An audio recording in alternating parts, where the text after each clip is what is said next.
Hi friends, welcome to our channel. Brahmamudi serial next ఎపిసోడ్లో ఏం జరగబోతోందో ఈ వీడియోలో చూసి తెలుసుకుందాం. రాజ్ని దూరం పెడుతున్న కావ్య అసలేం జరిగింది అని తెలుసుకోవడానికి ఈ వీడియోని స్కిప్ చేయకుండా ఎండ్ వరకు చూసేయండి. యామిని కావ్యకి కాల్ చేసి బెదిరించిన తరువాత కావ్య యామిని చెప్పిన మాటలు గుర్తు చేసుకుంటూ చాలా టెన్షన్ పడిపోతూ ఉంటుంది. ఈ యామిని అన్నంత పని చేస్తుంది. ఈ యామినితో చాలా జాగ్రత్తగా ఉండాలి. ఆ యామిని ప్లాన్స్ అన్నిటినీ ఫెయిల్ అయ్యేలాగా చేయాలి. ఆ యామిని వల్లనే కదా ఆనాడు నేను ఆయన శ్రీశైలం వెళ్తూ ఉంటే యాక్సిడెంట్ జరిగింది. ఆయనని దక్కించుకోవడానికి ఆ యామిని ఏం చేయడానికైనా తెగిస్తుంది. అందుకని నేను ఇప్పుడు ఆయనంటే నాకు ఇష్టం ఉన్నా కానీ నా ఇష్టాన్ని బయట పెట్టాను. అప్పుడు ఆయన నాకు దూరంగా ఉంటారు. కొన్నాళ్ళాగిన తరువాత ఆ యామిని ఆటలన్నిటినీ అరికట్టి మంచి సమయం చూసుకొని నేనే నా మనసులో ఉన్న మాటని ఆయనకి చెప్తాను. అప్పటి వరకు ఆయనంటే నాకు ఇష్టం లేదు అన్నట్టుగానే ఆయన ముందు నటిస్తూ ఉంటాను. అప్పుడే కదా ఆయన చాలా క్షేమంగా ఉంటారు అని అనుకుంటూ ఉంటుంది. అప్పుడే రాజ్ దుగ్గిరాల నిలయంకి వస్తాడు. కావ్యకి ప్రపోజ్ చేద్దామని చాలా సంతోషంగా వస్తాడు. అపర్ణ, ఇందిరాదేవులు ఇద్దరు రాజ్ రావడం చూసి, అత్తయ్య అదిగోండి వాడొచ్చేశాడు, చూడండి వాడి మొహంలో వెలుగు కొట్టొచ్చినట్టు కనిపిస్తోంది, వాడి భార్యకి ఈరోజు ప్రపోజ్ చేయబోతున్నాడు కదా, వాడు చాలా సంతోషంగా ఉన్నాడు అత్తయ్య, వాడిని ఇలా చూస్తూ ఉంటే నా రెండు కళ్ళు సరిపోవడం లేదు తెలుసా, నాకు చాలా సంతోషంగా ఉందత్తయ్య అని అంటుంది.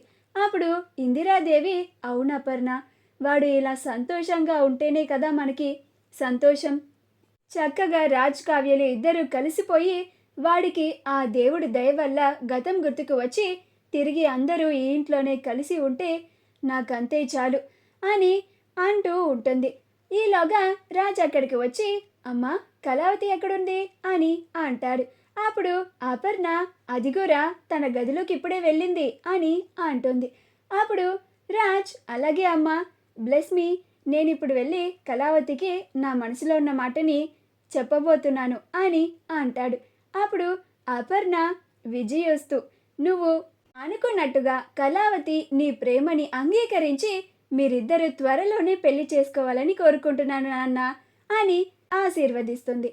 ఇందిరాదేవి కూడా రాజ్ని ఆశీర్వదిస్తుంది. అలా రాజ్ వెళ్తూ ఉంటే అపర్ణ, ఆల్ ది బెస్ట్ నాన్న అని అంటుంది. అప్పుడు రాజ్, థ్యాంక్స్ అమ్మా, థ్యాంక్స్ నానమ్మా అని కావ్య గదిలోకి వెళ్తాడు. కావ్య రాజ్ వచ్చాడు అని ముందే గమనించి మరోవైపుకి తిరిగి కోపంగా ఉన్నట్లుగా ఉంటుంది.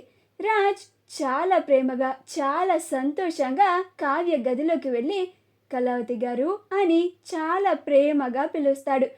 ఆ పిలుపు వినగానే కావ్య మనసు ఒక్కసారిగా చలించిపోతుంది. ఎంత కోపంగా నటించాలనుకున్నా కానీ ఆయన ఒక్కసారి ఇలా ప్రేమగా పిలిచేసరికి నేనెందుకని ఇలా మైమరిచిపోతున్నాను, ఏమైనా సరే నేను మాత్రం నాకు ఇష్టం లేనట్టుగానే ఆయన ముందు నటించాలి, లేకపోతే అది ఆయన ప్రాణాలకే ప్రమాదం అని అనుకొని చెప్పండి అని కోపంగా అంటుంది. అప్పుడు రాజ్, అమ్మో ఇదేంటి చెప్పండి అని బేస్ వాయిస్తో వెనక్కి తిరిగారు. కొంపదీసి కళావతి గారు కోపంగా ఉన్నారా, నేను ప్రపోజ్ చేయడానికి రాంగ్ టైంలో వచ్చానా అని అనుకుంటూ ఉంటాడు. అప్పుడు కావ్య, ఏంటి రామ్ గారు పిలిచి ఏమీ మాట్లాడకుండా మీలో మీరే మాట్లాడుకుంటున్నారేంటి అని అంటుంది. అప్పుడు రామ్, అదేంటి కళావతి గారు అంత సీరియస్గా ఉన్నారేంటి, ఏమైంది మీకు అని అంటాడు. అప్పుడు కావ్య, ఏమీ లేదండి, ఇంతకీ మీరు ఇక్కడికి ఎందుకు వచ్చారు అని అంటుంది. అప్పుడు రాజ్, ఇలాంటి పరిస్థితుల్లో నా మనసులో ఉన్న విషయం చెప్పడం కరెక్టో కాదో తెలియదు కానీ నేను మీకు నా మనసులో ఉన్న మాటని చెప్పడానికి వచ్చానండి అని అంటాడు. అప్పుడు కావ్య, నాకు తెలుసు మీరు మీ మనసులో ఉన్న మాటని నాకు చెప్పడానికి ఇవాళ వస్తున్నారని, అందుకే నేను మీ మీద మరింత కోపం ఉన్నట్లుగా ఇలా నటిస్తున్నాను అని అనుకొని, ఏంటది అని అంటుంది. అప్పుడు రాజ్, అది కళావతి గారు మీరంటే నాకు అని చెప్పబోతూ ఉంటే కింద హాల్లో నుంచి చాలా పెద్ద పెద్ద అరుపులు వినిపిస్తూ ఉంటాయి. అప్పుడు కావ్యరాజులు ఇద్దరు ఏమైందా అని బయటికి వచ్చి చూస్తే ధాన్యలక్ష్మి అప్పు పైన అరుస్తూ ఉంటుంది. ఇద్దరు కిందకి వచ్చి ఏమైంది అని అంటారు. అప్పుడు ధాన్యలక్ష్మి ఇంకేం కావాలి, నా కొడుక్కి ఇక్కడ అన్యాయం జరుగుతుంది అని అంటుంది. అప్పుడు రాజ్ ఇప్పుడు కళ్యాణ్కి ఏమైంది పిన్ని, వాడు బాగానే ఉన్నాడు కదా అని అంటాడు. అప్పుడు ధాన్యలక్ష్మి నీకు తెలీదులేరా, నువ్వు ఊరుకో అని అంటుంది. అప్పుడు రాజ్ ఏమీ మాట్లాడకుండా మౌనంగా ఉంటాడు. ధాన్యలక్ష్మి అప్పు పైన మండిపడుతూ ఉంటుంది. చూడప్పు, నువ్వు నా కొడుకుని ఇన్నాళ్ళు సంతోషంగా ఉంచుతున్నావు అని నేను భ్రమలో బ్రతికాను. ఇప్పటి వరకు మౌనంగా ఉన్నాను. ఇక నుంచి నువ్వు గనక నా కొడుకుని సరిగ్గా చూసుకోకపోతే ఊరుకునేది లేదు అని అంటుంది. అప్పుడు కళ్యాణ్ అమ్మా ఇప్పుడు నాకేమైంది, ఎందుకు ఇలా అప్పుని అరుస్తున్నావు, అప్పుని డ్యూటీకి వెళ్ళనివ్వు అని అంటాడు. అప్పుడు ధాన్యలక్ష్మి నువ్వు ఉండరా, నాకు తెలుసురా నువ్వు నీలో ఎంతలాగా బాధపడుతున్నావో. ఈవిడ గారు నిన్ను సంతోషంగా చూసుకుంటుందని ఇంట్లో అందరూ అనుకుంటున్నారు, అది అబద్ధమని అందరికీ తెలియాలి కదా అని అంటుంది. అప్పుడు అపర్ణ ధాన్యలక్ష్మి ఇప్పుడు ఏమైందని ఇంతలాగా అప్పు మీద విరుచుకుపడుతున్నావు అని అంటుంది. అప్పుడు ధాన్యలక్ష్మి అసలు విషయం తెలిస్తే నువ్వు కూడా ఈ అప్పుని 4 తిట్టి పెడతావక్క అని అంటుంది. అప్పుడు అపర్ణ అంత తప్పు అప్పు ఏం చేసింది ధాన్యలక్ష్మి అని అంటుంది. అప్పుడు ధాన్యలక్ష్మి వీళ్ళిద్దరూ చక్కగా కాపురం చేసుకుంటూ సంతోషంగా ఉన్నారు అని మనం అందరం అనుకుంటున్నామా అక్క, కానీ వీళ్ళిద్దరూ ఇప్పటి వరకు భార్యాభర్తలులాగా కాపురం కూడా చేయలేదు అని చెప్తుంది. ఆ మాట వినగానే కళ్యాణ్ ఈ విషయం అమ్మకి ఎలా తెలిసింది అని ఆశ్చర్యపోతాడు. అందరూ ఆశ్చర్యపోతారు.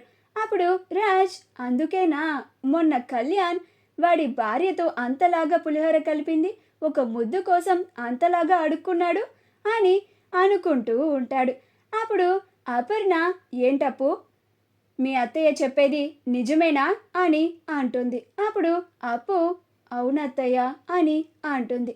అప్పుడు అపర్ణ పెద్దవాళ్ళమి మేం ఉన్నాం కదా, మీకేమన్నా సమస్య ఉంటే మాతో వచ్చి చెప్పాలి కదా, ఏమైంది ఏదన్నా సమస్య అని అంటుంది. అప్పుడు కళ్యాణ్ అదేం లేదు పెద్దమ్మ అని అంటాడు.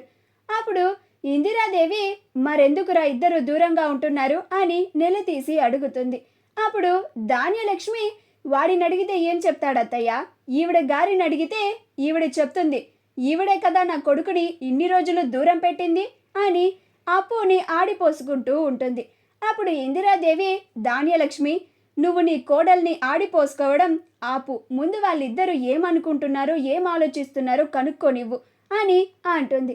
అలా అందరూ మాట్లాడిన తర్వాత ఆ రోజు రాత్రికి అప్పు కళ్యాణ్లకి శోభనం ఏర్పాటు చేయాలనుకుంటారు. కావ్య రాజులు ఇద్దరు వాళ్ళకి రూమ్లో డెకరేషన్ చేస్తూ ఉంటారు. అలా రాజ్ అప్పుడైనా తన మనసులో ఉన్న మాటని కావ్యకి చెప్పాలని అనుకుంటూ ఉంటాడు. అలా ప్రయత్నిస్తూ ఉంటాడు. అప్పుడు కావ్య రాజ్ని దూరం పెట్టాలని చూస్తుంది, రాజ్పై విసుక్కుంటూ ఉంటుంది. అప్పుడు రాజ్ ఏంటండి కళావతి గారు, అసలు మీరేంటో నాకు అస్సలు అర్థం కావడం లేదు. దూరంగా ఉంటేనేమో నన్ను చాలా ప్రేమగా చూసుకుంటున్నట్లు, మీకు కూడా నాలాగా ప్రేమ ఉన్నట్లుగా అనిపిస్తారు, కానీ దగ్గరికి వచ్చి నా మనసులో ఉన్న మాటని మీకు చెప్పాలనుకుంటే మాత్రం ఇలా దూరం పెడుతున్నారు అని అంటాడు. అప్పుడు కావ్య ఏమి మాట్లాడాలో అర్థం కాక అలానే మౌనంగా ఉంటుంది. మా వీడియో కనుక మీకు నచ్చినట్లయితే లైక్ చేయండి, షేర్ చేయండి, మా ఛానల్ని సబ్స్క్రైబ్ చేసుకోండి, పక్కనే ఉన్న బెల్ ఐకాన్ని క్లిక్ చేయడం మాత్రం మర్చిపోకండి.